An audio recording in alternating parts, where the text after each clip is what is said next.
So anybody who's ever done that trade, and we've all done it, we've all bought places to rent out. It's a fucking nightmare.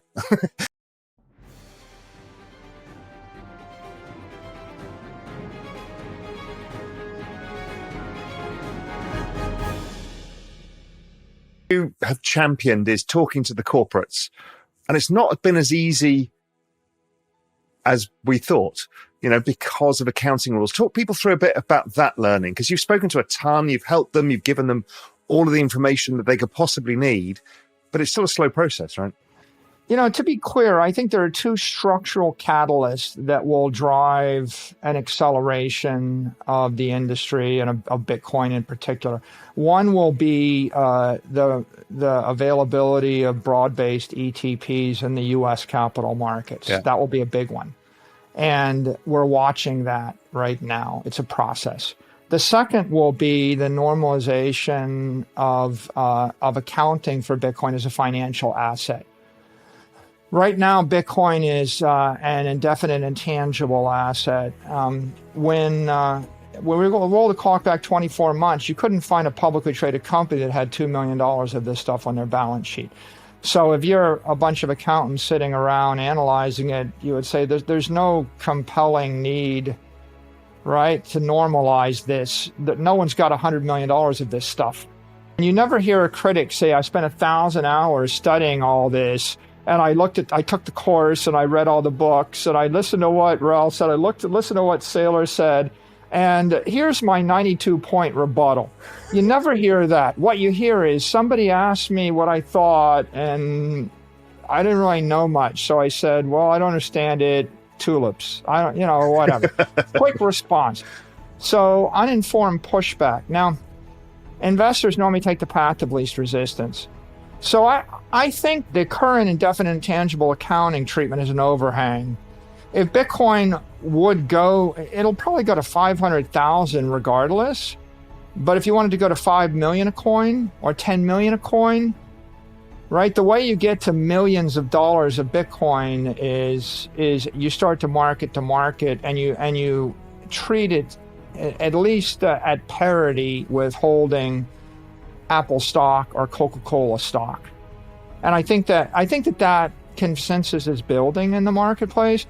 Even amongst, if you look right now what's going on, we have briefed the regulators, right, multiple times. We've gone in front of FASB.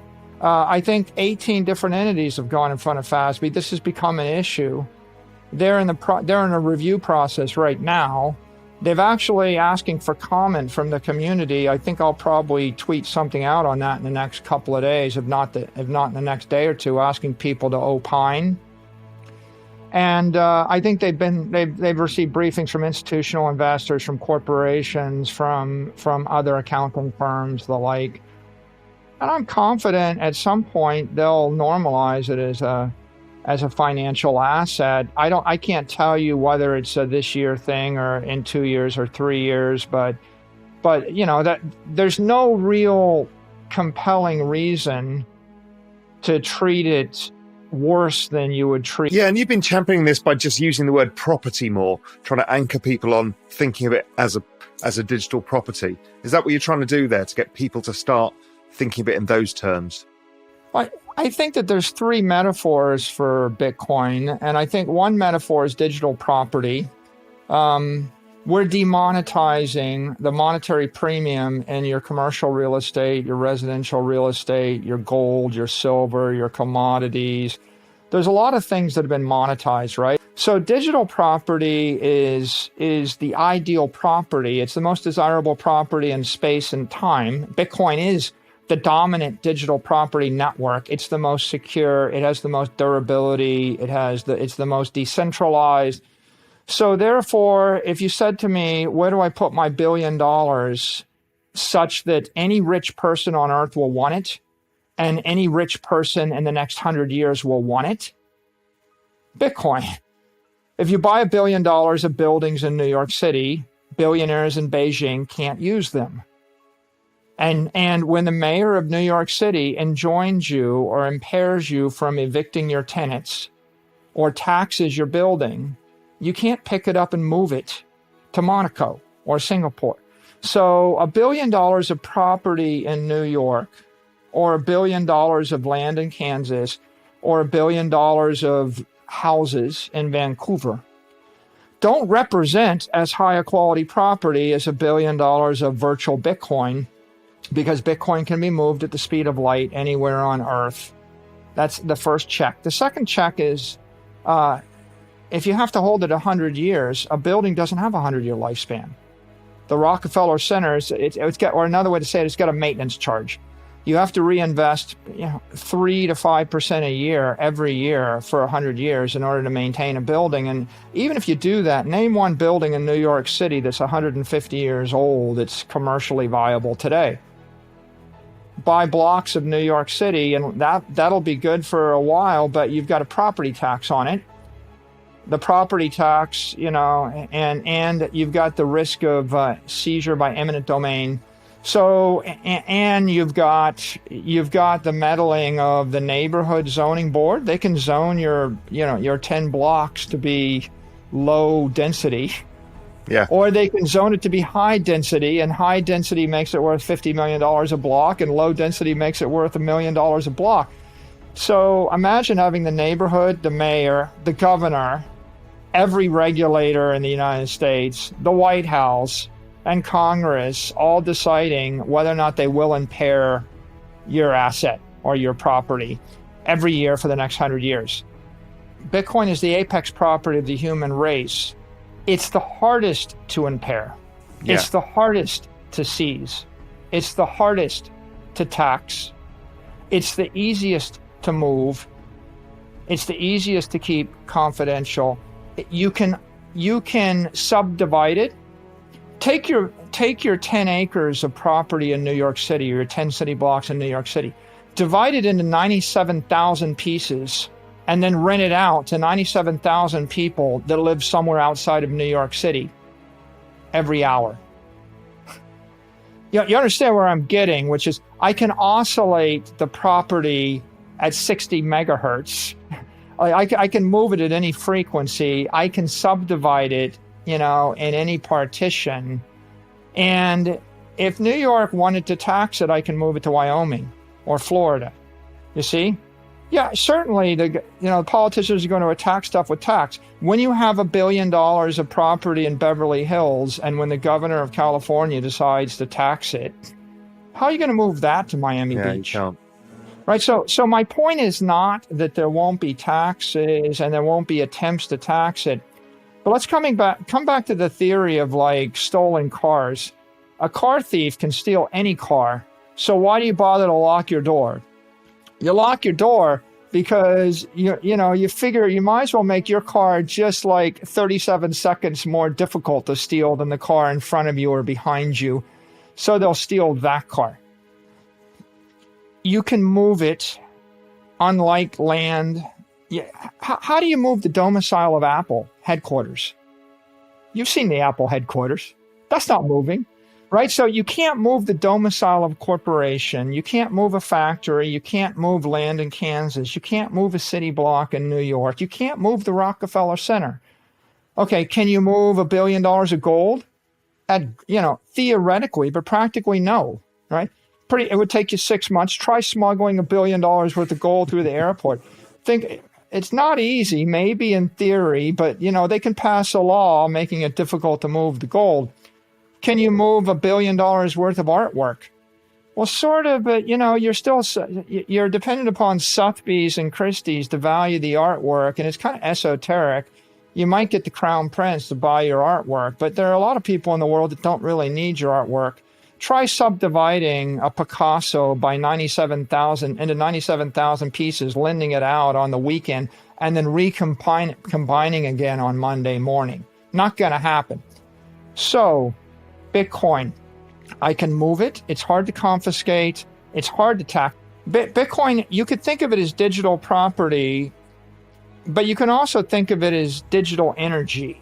Mm-hmm. And if you think of it as digital energy, right, all energy becomes matter. All matter can become energy. There's conservation of them. You can neither create nor destroy that, right? I can take money $1 billion of money, turn it into $1 billion of energy, turn it into $1 billion of products and services, turn it into $1 billion of property. All of these things are fungible in a socioeconomic system. What happens if I mine Bitcoin, take an S19 miner, put it on a megawatt of power, convert it to Bitcoin? I've converted electrical energy into digital energy. It's worth $4 million of Bitcoin on an S19 miner. An S19 miner will spit out about $1 million worth of Bitcoin. Now, what happens after I've digitized the energy? It'll last forever.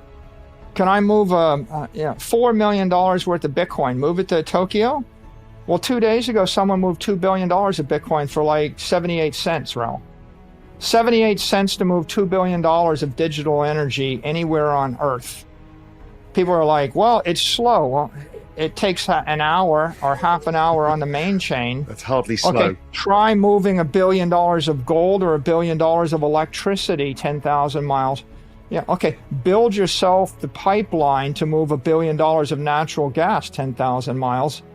Can't move it at all. Chemical energy doesn't move. We had contango in the oil market when petroleum prices went negative. Why? Because you can't store oil, right? Store $1 billion of oil as an individual. Can't do it. You can store $1 billion of Bitcoin on an Android phone that costs $50. You can move it at the speed of light. The first property is the digital energy has a half-life of forever. I can hold it for 100 years, right? The second property is digital energy can be moved at anywhere on Earth for free, teleported. That's a big idea. The third idea is you can subdivide and oscillate the energy, any frequency at any scale. So what do I mean by that? Or I'll give you an illustration. I have $50 million and I buy a hotel in Dallas, Texas, and it's got 100 hotel rooms. Now, I want to generate yield on the hotel. So I let people book the rooms, whatever the prevailing rate is, $100 a night. The average utilization in Dallas, Texas is going to be like 62%. And my fixed costs are such that I get about a 10% margin. And if we fall below 62%, I'm losing money. I'm not getting any yield in that. Okay, that's physical property. Now convert that to energy. Can actually move the hotel or take the rooms of the hotel that where there's no demand in Dallas, Texas, and I can send them somewhere else in space to get to 100% utilization. And when I get to 100% utilization, obviously my profitability jumps from 10% to 60%. My yield goes through the roof. Now, having said all that, if every single room in the hotel was booked every single day, then obviously the hotel is generating higher yield. But even if I booked every room in the hotel every day, people are only using 8 to 10 hours a day of the rooms. What if I could subdivide the hotel down into room hours? And if I could reclaim the 62% of the room hours when the hotel is still idle. Now that's interesting. Now I get to 300% utilization. Now here's a bigger idea. 300% utilization at $100 a room night turns my profitability from 10% to 200%. What if I could actually sell room hours anywhere on Earth and I could go chase after the highest marginal value of the room hour? So during the Super Bowl, I put the hotel where the Super Bowl is. And during the Venice Film Festival, I move it to where the Venice Film Festival is. And if there's an inaugural event in DC, I move the hotel there. What I have done is I've vibrated the energy, or I've moved energy at a higher frequency, and I've captured a higher marginal utility. And I've done it by dematerializing the property to pure energy on a network. And I kind of just described the promise of DeFi, which could be CeFi or DeFi, but this idea of dematerialized finance. But it's also the collateral thing that I've been talking about. Because basically what you've got is a piece of collateral that somebody's going to want at some point. And therefore you can charge accordingly for your collateral, which you don't do with treasuries, because yields actually go down when everybody wants collateral. It's kind of weird. But here you're getting the piece of collateral that somebody wants. So if somebody's in financial stress, they need something, they need collateral, you can lend it out instantaneously anywhere in the world. And the collateral's never impaired because it's on the blockchain. It's a really fascinating concept. If I have $1 billion of gold, I put it in a vault, what's the monetary velocity on that? Once every decade? Yeah. Yeah. I can't divide the gold into 1 million pieces and lend it every hour. The velocity, the best way to get velocity on gold is coin it, right? If I converted the gold into coinage and we're trading the coins, I can kind of move to a higher velocity money. Bullion is low velocity money. If I go to the fiat system with credit cards, $1 billion spent via the credit card system, it takes 30 to 60 days to settle. Right? When I give you $1,000, you have to wait 30 days before you know that the credit card company is not going to claw back the money. Yeah. So it's a little bit tricky as a retailer. There's a 2.5% fee to every single time it changes hands, and the velocity is 5 per year. Okay. Now let's go to digital energy and the entire crypto space. You see what's going on. The velocity, the final settlement is in an hour. Well, what if the final settlement's in a second? Well, let's just keep it at an hour. Final settlement's in an hour. There's 8,700 hours in a year. So now I take my $1 billion block of energy and I subdivide it 1,000 ways and I move it back and forth every hour and I chase after the person willing to give me the highest marginal yield on the energy. And how do you do that? Well, one computer talks to 100,000 other computers 1,000 times a second, or 1 million times a second while you're sleeping. So anybody's ever done that trade, and we've all done it. We've all bought places to rent out. It's a fucking nightmare. The actual effort you need to do to rent something out versus owning an asset like Bitcoin, where you virtually have no effort. The difference is extraordinary. Bitcoin's not going to spring a leak. There's not going to be a property tax. You don't have a maintenance charge. It doesn't spring a leak. It doesn't burn down. There is no eminent domain. You don't have to evict your tenants. Nothing. Yeah, all sorts of things like that. It's unique, Raoul, in this respect. Property is superior to a security for so many different reasons. If you own property from a custodianship point of view, it's superior to a security. I got gold. Gold's got no velocity. I got timberland. Okay, so the average person, how do you buy $10 million of timberland and harvest timberland? I got natural gas rights. That's great, but if there's no pipeline going to natural gas, how do you sell your natural gas? Right? I got Picasso's. Oh yeah, that's not a manipulated market, right? Art, right? Like it's a very esoteric market. How many people can buy $37,000 or $37 worth of like rare art? Silver? Diamonds? Okay, what's the property that I can trust, right?